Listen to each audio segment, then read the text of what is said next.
My daughter-in-law tried to take over my house, but what she found inside would eventually leave her speechless. At the time, she thought changing the locks was the end of my story. She smiled as she stood on my own front porch and said, "You don't live here anymore." My son stood behind her with his hands buried deep in his pockets, unable to meet my eyes. Across the street, two neighbors stopped trimming their hedges, pretending not to watch while hearing every word. 3 weeks earlier, I had left this house in an ambulance after a difficult hip replacement surgery. I believed I would come home to the same front door, the same family photographs, and the same life I had carefully built over 40 years. Instead, I found strangers looking at me like I was the one who no longer belonged. They believed my silence meant I had accepted everything. They had no idea silence had always been the way I prepared for storms. Before we continue, if this story truly resonates with you, I'd love for you to tell me where you're watching from and what your local time is right now. There is something comforting about knowing people from different cities and countries are sharing this journey together. My name is Margaret Collins. I'm 72 years old, and I live in Lexington, Kentucky. Looking back now, I can honestly say that afternoon changed the way I understood the word family forever. Until then, I had spent most of my life believing patience could fix almost anything. My late husband, Robert, used to smile whenever I said that. Patience is a virtue, he would tell me while pouring coffee into my favorite blue mug, but only if you remember that kindness still needs boundaries. At the time, I thought he was simply talking about everyday life. I didn't realize he was quietly preparing me for a day neither of us wanted to imagine. The taxi driver pulled my small suitcase onto the sidewalk before asking softly, "Ma'am, are you sure this is the right address?" I looked up at the white colonial house with its maple tree stretching across the front yard. The porch swing Robert built 25 years ago still moved gently in the summer breeze. The flower beds I had planted every spring were blooming exactly as I remembered. Everything looked familiar except the front door. The brass handle was new. The deadbolt was different.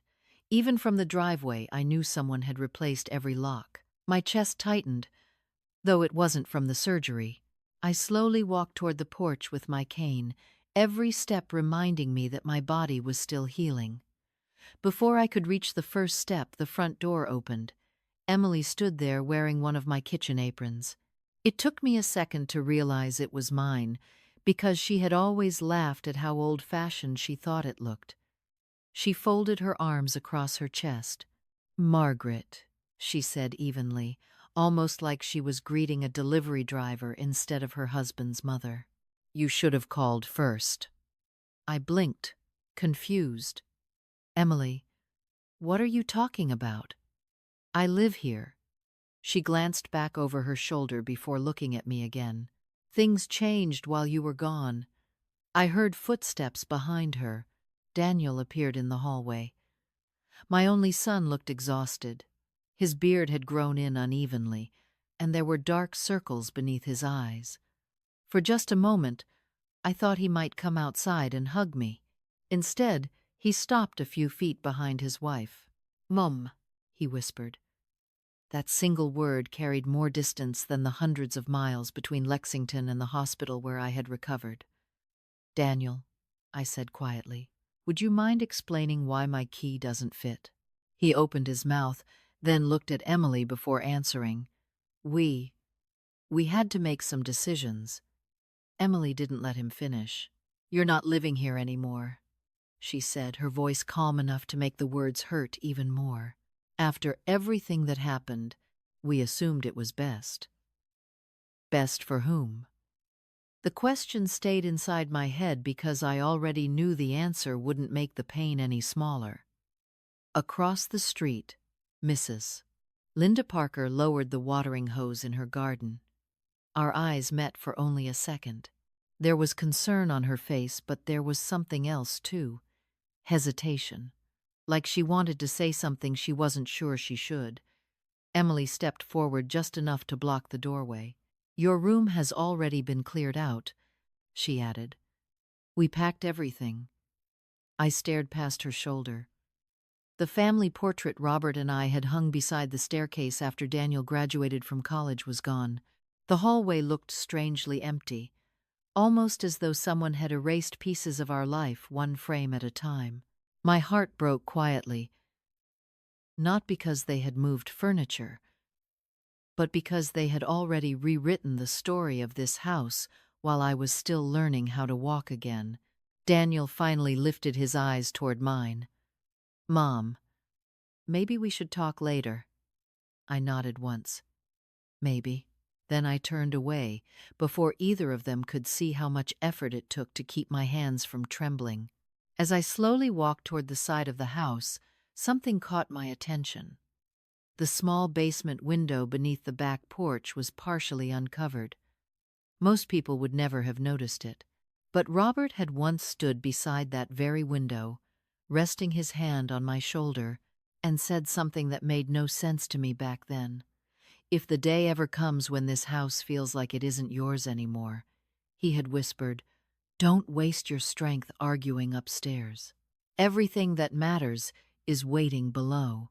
Standing there with my suitcase beside me and my own front door locked against me, I suddenly realized he hadn't been speaking in riddles. He had been leaving me directions. I stood beside the maple tree for a long moment after Robert's words echoed through my mind. The afternoon sun felt warmer than it should have, but there was a chill inside me that had nothing to do with the breeze. Strange how one sentence can pull you backward through decades. The truth was, none of this had begun while I was recovering from surgery. It had started years earlier, so quietly that I kept convincing myself I was imagining it. After Robert passed away, the house became far too still. Every morning I brewed 2 cups of coffee out of habit before remembering there was only me. I would carry my mug to the porch swing he built with his own hands, listening to birds settle into the maple branches while Lexington slowly woke around me. Daniel visited every Sunday then. He brought fresh bagels from the bakery down the road, and we would spend an hour talking about work, baseball, and whatever project Robert would have loved to help with. When he introduced me to Emily, I truly believed my family was growing, not changing. She was charming during those first months. "Margaret," she said one afternoon while helping me wash dishes, "Daniel always says nobody makes chicken noodle soup like you." I smiled. "Then I suppose I will have to keep making it." She laughed and hugged me from the side. It felt genuine. At least I thought it did. Looking back, I realize kindness often disappears so gradually that you do not notice its absence until long after it is gone. The first changes were so small, they almost seemed childish. Emily began rearranging my kitchen cabinets because she said my system was inefficient. My favorite mugs disappeared from the lower shelf because, according to her, they looked outdated.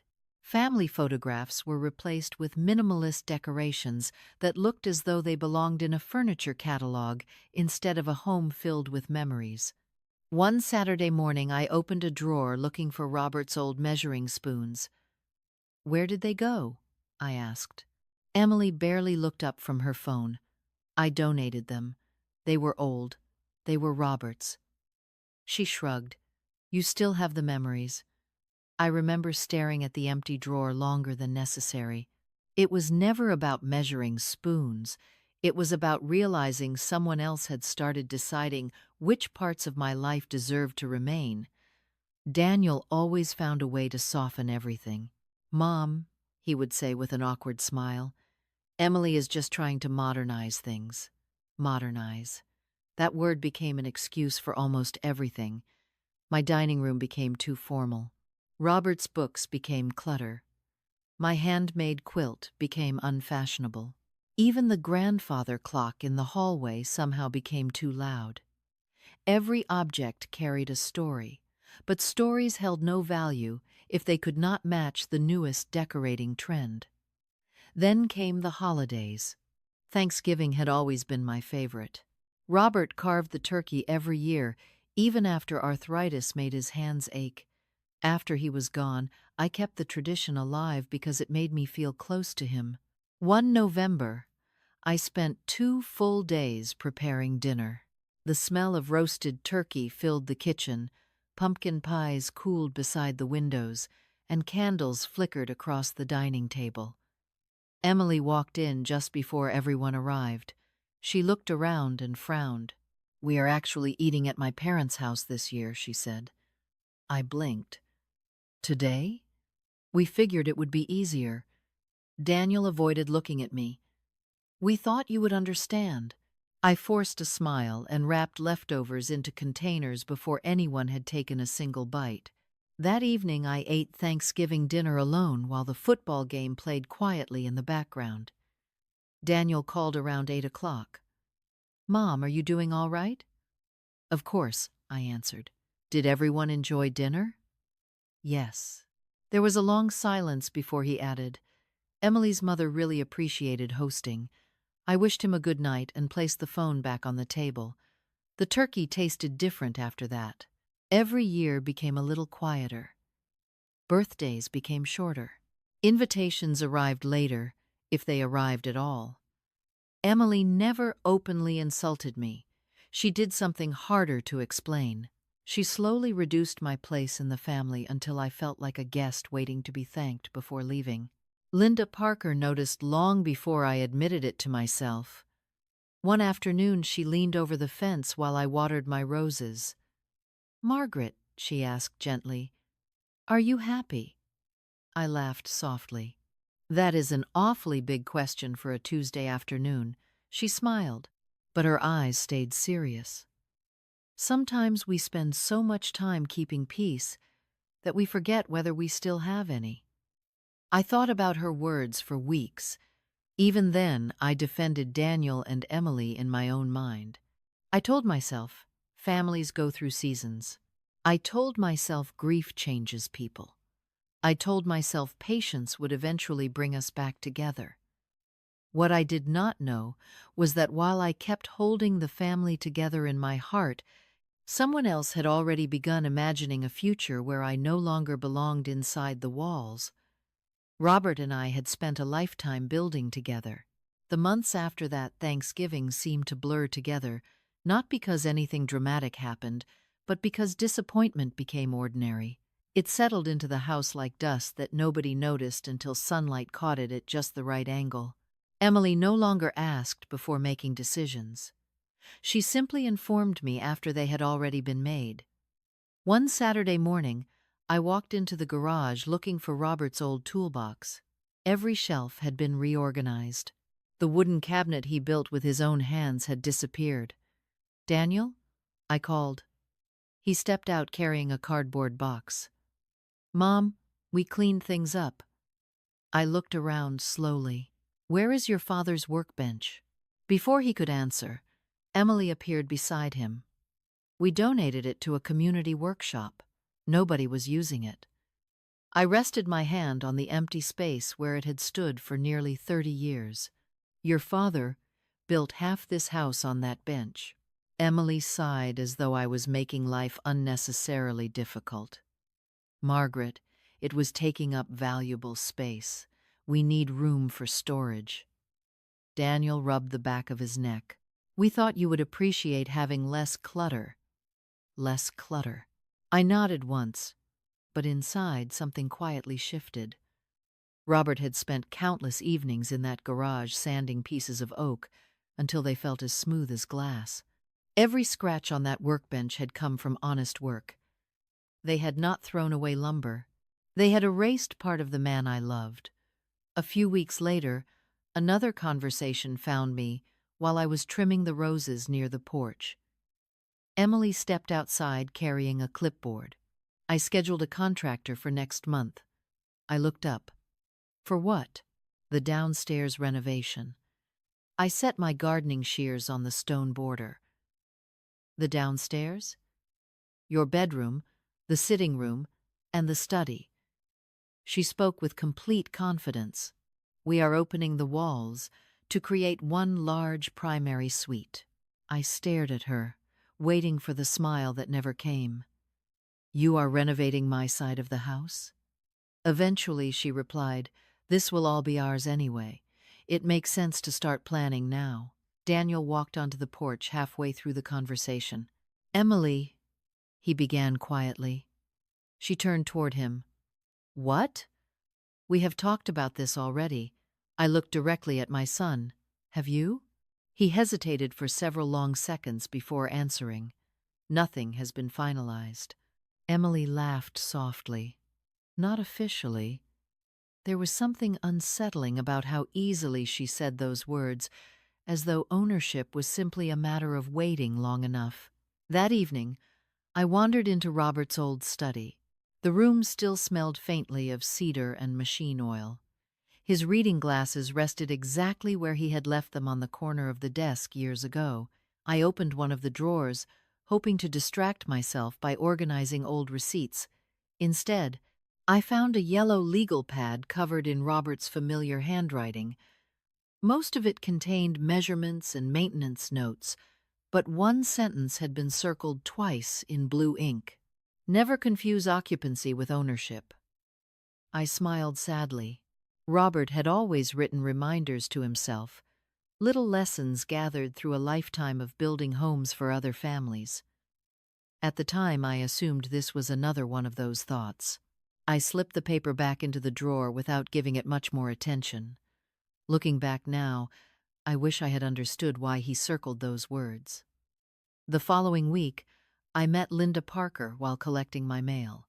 She watched Emily's new landscaping crew unload equipment from a pickup truck parked in my driveway. Did you hire them? Linda asked. No. She frowned. Then who did? I looked toward the house where Emily stood directing workers with broad gestures. Apparently someone who forgot to ask permission. Linda was quiet for a moment before lowering her voice. Margaret, I have lived across from you for 23 years.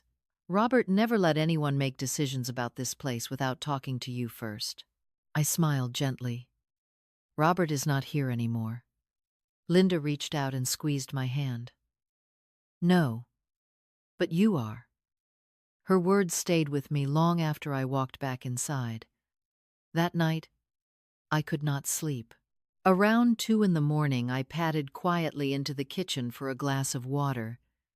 As I passed the hallway, I heard voices coming from the family room. Daniel and Emily thought I was asleep. She is recovering well, Daniel said. Maybe we should slow down. Emily answered in a whisper that carried farther than she realized. If we wait too long, she might change everything. My footsteps froze against the hardwood floor. Daniel lowered his voice even more. You are talking like the house is already ours. It practically is, Emily replied. We just have to get through the paperwork someday. Papers. That single word settled into my mind with unexpected weight. I quietly returned to my bedroom without making a sound. As dawn began to brighten the curtains, I remembered another conversation from years earlier. Robert had once stood at the basement door, holding a small ring with 2 unfamiliar keys. I had laughed and asked, "What on earth are those for?" He slipped them into his pocket, smiled, and answered, "For something I hope you will never need." At the time, I kissed his cheek and forgot about it. Lying awake that morning, I realized I could picture those keys as clearly as if he had shown them to me yesterday. The memory of those 2 unfamiliar keys stayed with me as clearly as the ache in my healing hip. Standing outside my own house that afternoon, I realized Robert had never been a man who spoke carelessly. Every sentence he left behind had a purpose, even if I had not understood it when he was alive.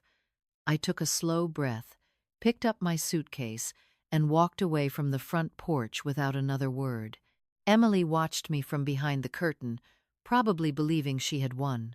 Daniel still stood in the hallway, frozen between guilt and silence. Neither of them followed me. I crossed the street instead. Linda Parker was already waiting by her mailbox as though she had expected me to come. "Margaret," she said softly, "please tell me you are not checking into a hotel." I managed a tired smile. "Just for tonight, if I have to." Linda shook her head before I could finish. "No, you are coming inside my house first. You need water, a place to sit, and someone who still remembers whose name has always belonged on that mailbox." Her kindness almost broke the composure I had fought so hard to keep. We sat at her kitchen table, while the coffee maker hummed quietly in the background. After a few minutes of silence, Linda reached into a drawer and pulled out her phone. "There is someone you need to call." I looked at the screen as she searched through her contacts. One name immediately caught my attention: Michael Reynolds. I frowned. "Robert's attorney?" Linda nodded. "He still sends me a Christmas card every year. We ran into each other at a charity luncheon last spring. When he asked about you, he made me promise something." "What promise?" She looked directly into my eyes. "He said if anything ever seemed unusual around your house, I was to tell you to call him before making any decisions." My heartbeat slowed. Robert never mentioned that. Maybe he hoped you would never need to know. Linda pressed the call button and handed me the phone. It rang only twice. Michael Reynolds speaking. His voice sounded older than I remembered, but just as steady. "Michael," I said quietly, "this is Margaret Collins." There was a brief silence before his tone changed completely. "Margaret." He almost sounded relieved. "I have been hoping I would hear your voice." "You have? Can you meet me this afternoon?" he asked. "My office. 4 o'clock." I glanced at the kitchen clock. "Yes?" "Good. And Margaret." He paused for a moment. "Do not sign anything. Do not argue with anyone. Just come see me." By late afternoon, Linda drove me downtown. Michael's office overlooked the old courthouse square, where people hurried across brick sidewalks carrying briefcases and coffee cups. The building itself had changed very little over the years. The same polished oak doors greeted visitors, and the familiar scent of old books filled the reception area. A young assistant welcomed us before leading me into Michael's office. He stood as soon as I entered. His hair had turned almost completely silver, but his posture remained straight and confident. Before saying a word, he walked around his desk and gently shook my hand with both of his. "Margaret," he said warmly, "Robert would be very disappointed if he knew how long it has taken us to meet again." I smiled through tired eyes.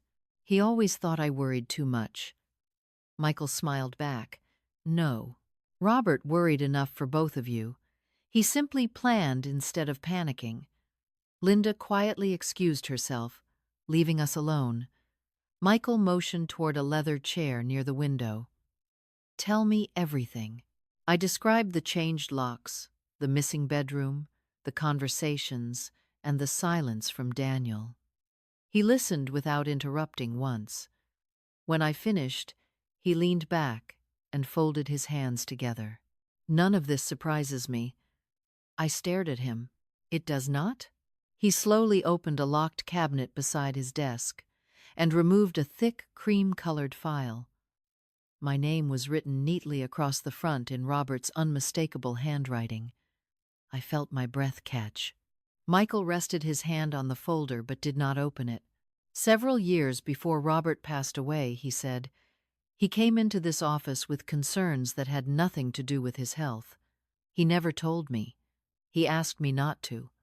He loved Daniel deeply, but he told me something I have never forgotten." Michael looked out the window for a moment before repeating Robert's words exactly. "Love can make good people hesitate. Greed makes impatient people reveal themselves." I felt tears gathering despite every effort to hold them back. "He actually said that?" Michael nodded. "More than once." Then he looked directly at me with a calm expression that somehow carried both reassurance and certainty. "Margaret, Your husband did not leave your future to chance. He built protections into your life with the same care he used to build your home. The problem is that almost nobody knows they exist. He slid the unopened file across the desk until it rested in front of me. As my fingers touched the worn cover, I noticed a small brass key taped neatly to the inside corner, identical to the one I had remembered from Robert's pocket all those years ago. My fingers rested on the small brass key without lifting it. It was warm from the sunlight pouring through Michael's office window, yet it felt as though it carried years of quiet preparation. Robert had held this very key in his hand while I had laughed, never imagining the day it would matter. Michael sat across from me without rushing the silence. He had always understood that some truths needed room to breathe before they could be spoken. Finally, he slid a box of tissues toward me, with the same calm dignity Robert had admired in him for decades. "Open the folder," he said gently. I untied the thin ribbon around it and found several neatly organized documents. The first page was not a legal form at all. It was a handwritten letter addressed simply to Margaret. I recognized Robert's careful script immediately. "My dear Maggie, if you are reading this, then something has happened that convinced you to seek Michael's help. I hope I was wrong about my worries. But if I was not, I need you to remember something before you read another page. You have always believed protecting the people you love is more important than protecting yourself. That is one of the reasons I fell in love with you. It is also why I knew I had to prepare for the day when you might hesitate to defend what is rightfully yours."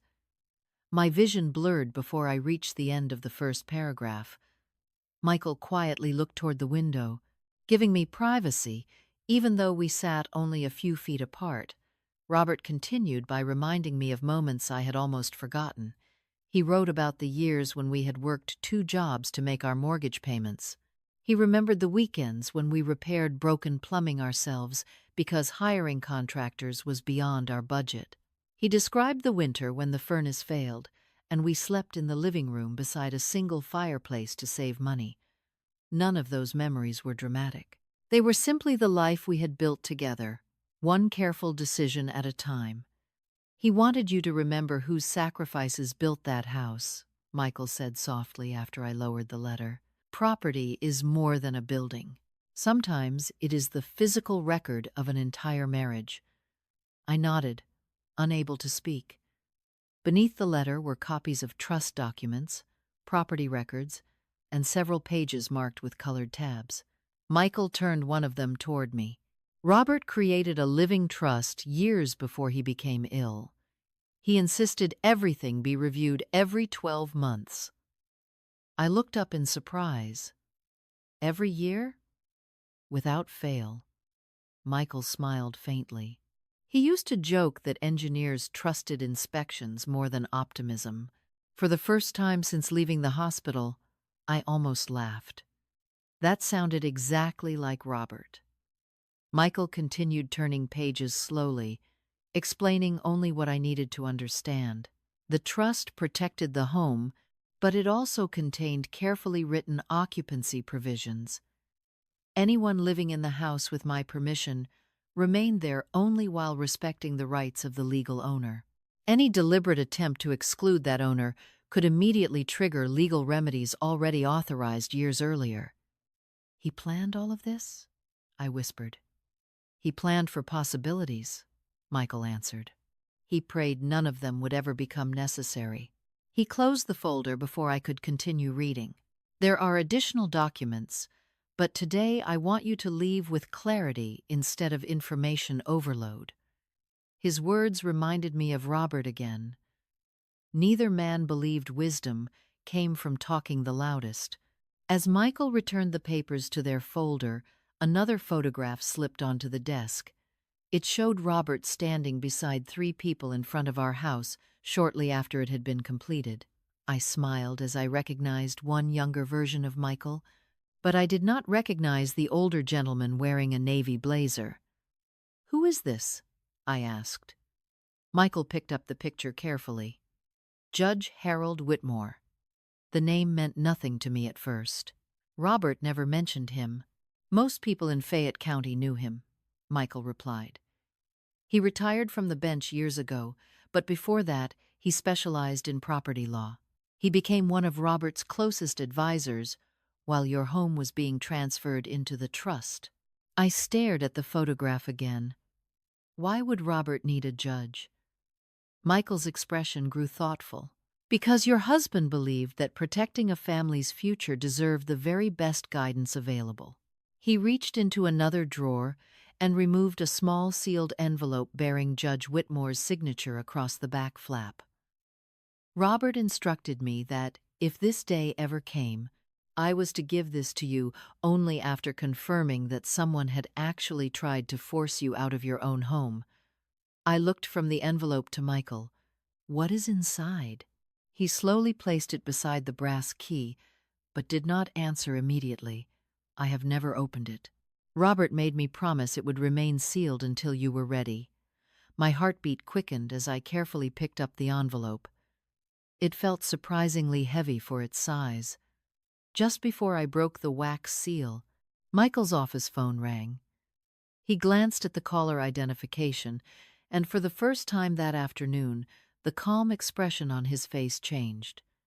He looked back at me and said quietly, "Margaret, this call is from Daniel, and based on the message my assistant just sent me, he is not alone. Emily is with him, and they are both downstairs asking to see me immediately."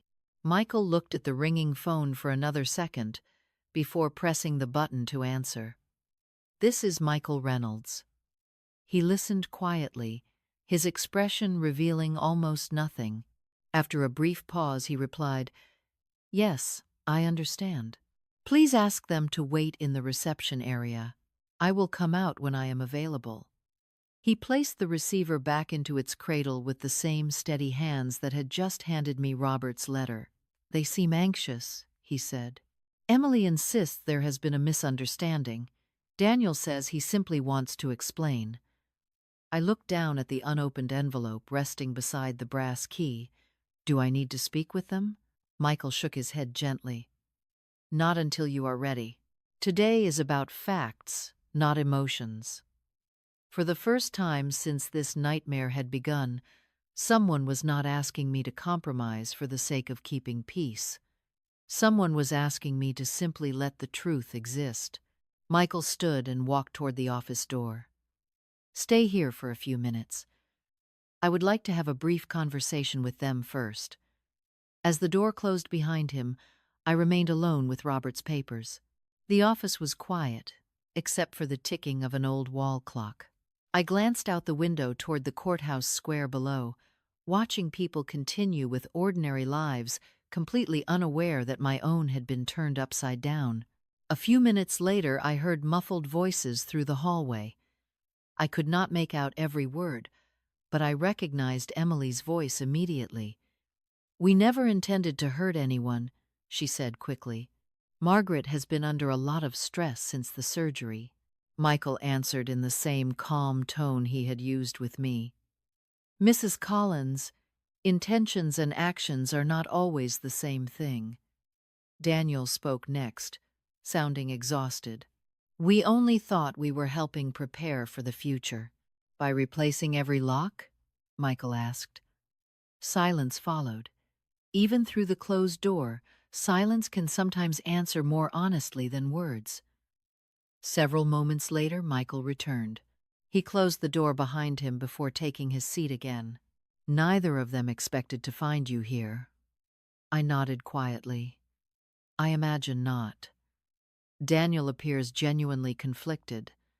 Emily is focused on convincing herself that everything can still be explained away. He folded his hands together. That usually changes once documentation enters the conversation. He opened the folder once more and carefully removed a certified copy of the property deed. He slid it across the desk toward me, placing his finger beneath my name. "Margaret Ann Collins, sole trustee." I stared at the words for several long seconds. Robert had never hidden anything from me, but he had quietly carried responsibilities I never realized he was managing. You are the sole trustee, Michael said. Not Robert's estate, not Daniel, not anyone else. Then why would they believe the house belonged to them? I asked softly. Michael gave a small, understanding smile. Because assumptions often grow where conversations never happen. Robert believed there would be time to explain everything together. Life did not give him that opportunity. He reached for another document. This is the occupancy agreement. It allowed Daniel and Emily to live in the home only with your continuing permission. I looked at the signature page. Daniel's signature was there, written nearly 8 years earlier when they had temporarily moved in after selling their first house. He signed this? He did. Michael tapped the final paragraph. Whether he remembers every detail is another matter. The agreement was written in plain English and reviewed line by line before it was signed. I felt sadness more than satisfaction. My son had once trusted us enough to sign these papers without fear because we were family. Somewhere along the way, that trust had been replaced by entitlement. A gentle knock interrupted the room. Michael's assistant stepped inside carrying a slim folder. "Mr. Reynolds," she said politely. "Mrs. Parker is here." Michael looked surprised. "Linda?" "Yes. She says she believes she has something you should see." A few moments later, Linda entered carrying a small envelope and a portable storage drive in her hand. She smiled warmly when she saw me. "Margaret." "Linda, what are you doing here?" She looked almost embarrassed. "After you left my house earlier, I started thinking about everything that has happened over the past few weeks." She placed the storage drive on Michael's desk. "My doorbell camera faces part of your driveway. I reviewed the recordings this morning." Michael leaned forward. "And?" Linda took a slow breath. "The recordings show the locksmith arriving while Margaret was still recovering in the hospital. They show Emily giving instructions. They also show the moving company carrying furniture out of the primary bedroom." The room became completely still. Michael carefully picked up the storage drive without saying a word. Linda continued quietly. "There is something else. 2 days before the locks were changed, my camera captured a conversation near the sidewalk. I could not hear every sentence clearly, but one line came through perfectly. She looked toward me with sadness in her eyes. Emily said, 'Once the locks are changed, she will never be able to come back and stop us.'" Michael slowly exhaled. That recording could become extremely important. I closed my eyes for just a moment. Hearing those words hurt, but strangely, they also lifted a burden I had been carrying. I no longer needed to wonder whether I had misunderstood what was happening. The truth had begun speaking for itself. Michael inserted the storage drive into his computer. As the first video loaded onto the screen, his expression remained calm, but his eyes sharpened.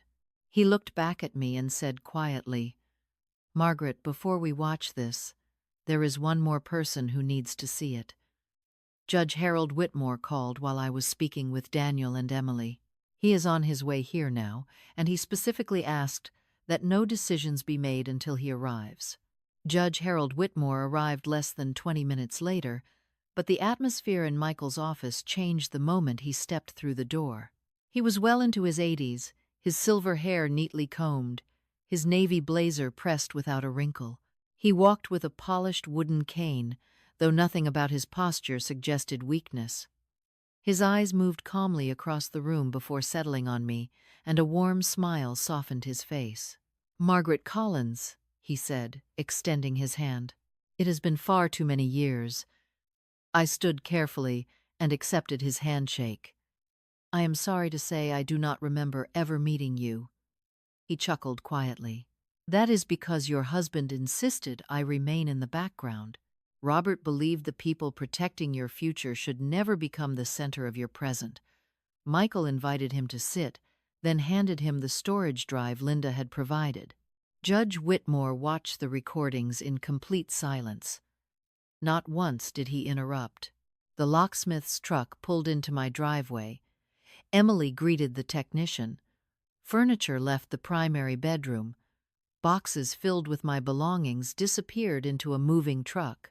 Then came the conversation Linda had described. Emily's voice, though slightly muffled by distance, remained unmistakable. Once the locks are changed, she will never be able to come back and stop us. When the recording ended, the room remained silent for several seconds. Judge Whitmore slowly removed his glasses and folded them with deliberate care. "Well," he said quietly, "that answers the only question I still had." Michael looked toward him. Which question was that? Whether this was simply a family misunderstanding or a deliberate attempt to exclude the lawful owner. His voice remained calm, almost gentle, but every word carried unmistakable weight. Before anyone could respond, there was another knock at the office door. Michael's assistant appeared once more. "Mr. Reynolds, Daniel and Emily are asking if they may come in. They say they cannot wait any longer." Michael looked toward me. "Margaret?" I thought for only a moment before nodding. "Let them come in." The door opened slowly.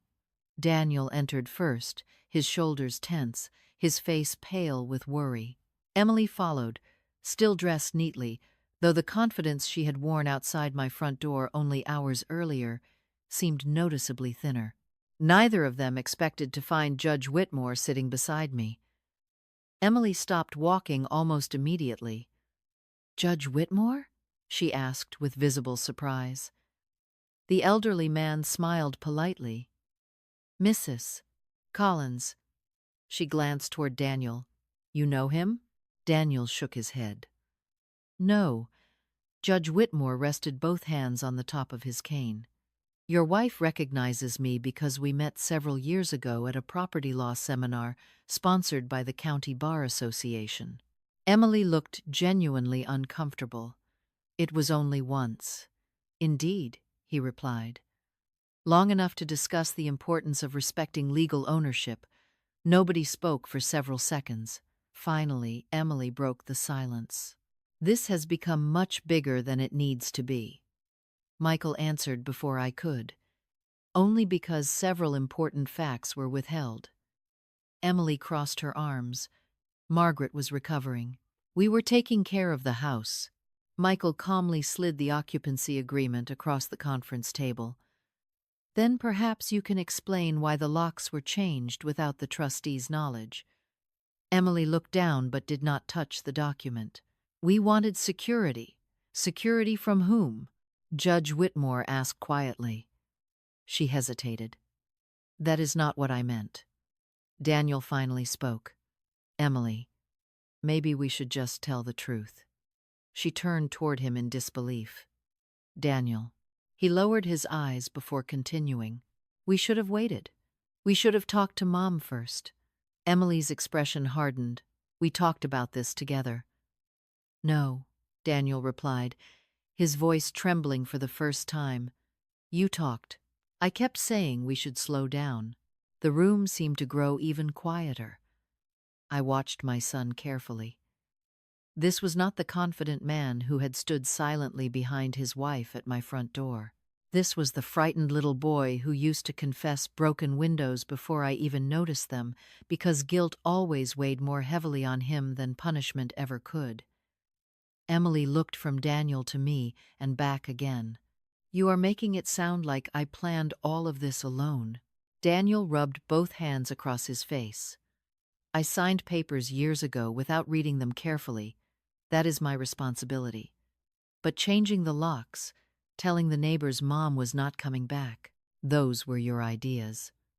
Emily took a step backward as though the floor beneath her had shifted. "I was trying to protect our future," Judge Whitmore answered with remarkable kindness. "Mrs.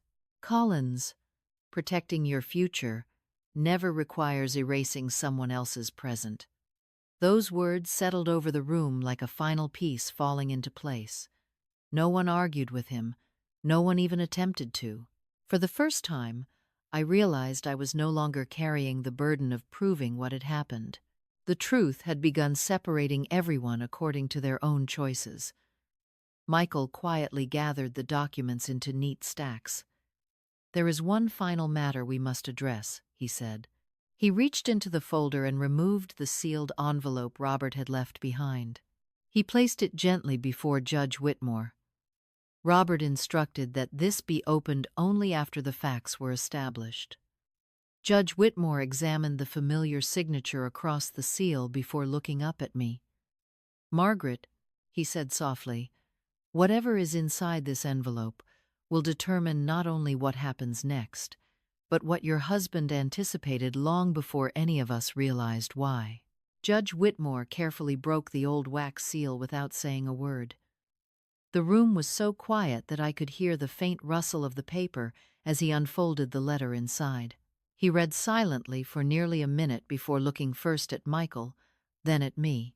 A gentle smile crossed his face, the kind Robert used to wear whenever a long-planned project had finally come together.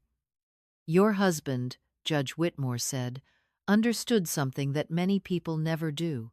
He knew that the greatest protection is not hidden money. It is clear documentation, prepared long before emotions cloud judgment."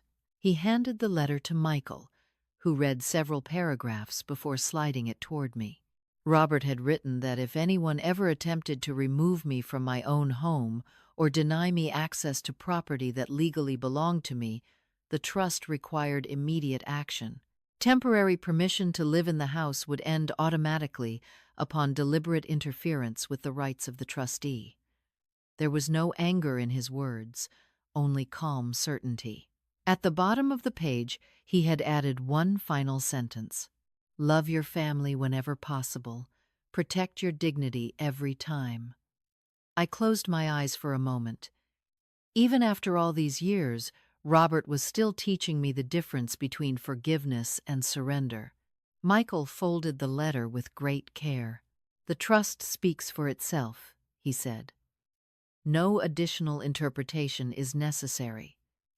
Emily's shoulders slowly dropped. She looked toward Daniel as though hoping he would somehow change what had already been established.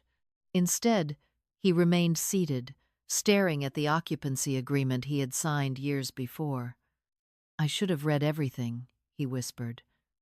"I trusted that nothing would ever change." Judge Whitmore answered gently, "Trust is valuable. That is precisely why it should never be abused." Emily finally spoke, though her voice lacked the confidence it once carried. "I never thought it would reach this point." Michael looked at her kindly, not harshly. "Major consequences often begin with very small decisions that people convince themselves do not matter." Nobody argued with him. There was nothing left to argue about. The facts no longer belonged to one side or the other. They simply existed. Over the next several days, everything unfolded with surprising calm. Formal notices were prepared according to the trust documents. Michael handled every conversation professionally, making certain that every step followed established legal procedures. There were no dramatic confrontations, no raised voices, no public humiliation, just orderly meetings, signed acknowledgments, and deadlines that had been written years before by a man who believed preparation was an act of love. Daniel called me one evening while I was staying with Linda. "Mom," he said quietly, "can we talk?" I agreed to meet him the following afternoon at a small park not far from the house. He looked older than he had only a week earlier. Grief, guilt, and sleepless nights have a way of changing a person's face. We sat on a wooden bench overlooking a pond where children fed ducks with pieces of bread. For several minutes, neither of us spoke. Finally, Daniel broke the silence. I kept telling myself I was avoiding conflict. He looked down at his hands. The truth is, I was avoiding responsibility. I listened without interrupting. Every time Emily crossed another line, I convinced myself it was temporary, he continued. Then after a while I stopped asking whether something was right. I only asked whether it would keep the peace for another day. Tears gathered in his eyes. I did not realize I was losing your trust, one quiet decision at a time. I reached over and rested my hand gently on his. Daniel, people rarely lose trust all at once. They lose it one choice at a time. The good news is that they rebuild it the same way. He nodded, though neither of us pretended healing would happen overnight. Emily never asked to meet me. Instead, she sent a handwritten letter through Michael. She admitted that she had slowly begun thinking of the house as something already promised to her future, instead of something entrusted to my present. She apologized for replacing memories with convenience and for confusing patience with weakness. The letter did not erase what had happened, but it sounded different from the woman who had stood behind my front door weeks earlier. Sometimes consequences become the first honest conversation a person has with themselves. Before the move-out deadline arrived, Linda and I watched from her porch as a moving truck quietly pulled into my driveway. Daniel carried boxes one by one with his head lowered. Emily packed carefully, speaking very little. There were no angry scenes, no neighbors gathering to watch, only the quiet sound of doors opening and closing, the same ordinary sounds that accompany every ending in life. Near sunset, Daniel walked across the street and handed Linda her spare house key. "Thank you for taking care of Mom," he said. Linda smiled gently. She has taken care of people her entire life. It was finally someone else's turn. As the moving truck disappeared around the corner, I found myself looking back toward the porch, swing Robert had built decades earlier. For the first time since leaving the hospital, I felt something inside me begin to settle. The house was still waiting. The memories were still waiting. And although justice had finally reached our family, I knew the hardest and most meaningful journey was only beginning. I still had to learn how to live in that home again, without carrying the weight of everything that had happened inside its walls. The first morning I stepped back into my house alone, I did not try to fix everything. I simply unlocked the front door with my own key and stood quietly in the entryway. The silence felt different now. It no longer sounded empty. It sounded peaceful. Sunlight spilled across the hardwood floor Robert had refinished by hand years ago, and for the first time in weeks, I allowed myself to breathe without wondering what waited around the next corner. Some scars never disappear completely, but they stop controlling the way you walk through your own life. I carried my suitcase into the bedroom that had once been stripped of every trace of me. The walls were bare, and the furniture sat where strangers had decided it belonged, yet I did not feel anger. I felt possibility. Home is not restored in a single afternoon. It returns one familiar object, one quiet memory, and one hopeful morning at a time. Linda came over carrying a small basket filled with fresh blueberry muffins. She smiled as she looked around the room. "It already feels more like you," she said. I laughed softly. "There is not much here yet." She pointed toward the open window where the curtains moved gently in the breeze. Sometimes peace is the first thing that moves back in. We spent the afternoon unpacking old family photographs. Every frame seemed to tell a chapter of my life. There was Daniel at 8 years old, holding the first fish he had ever caught with Robert. There was our anniversary picture beside the maple tree, before it had grown taller than the roof.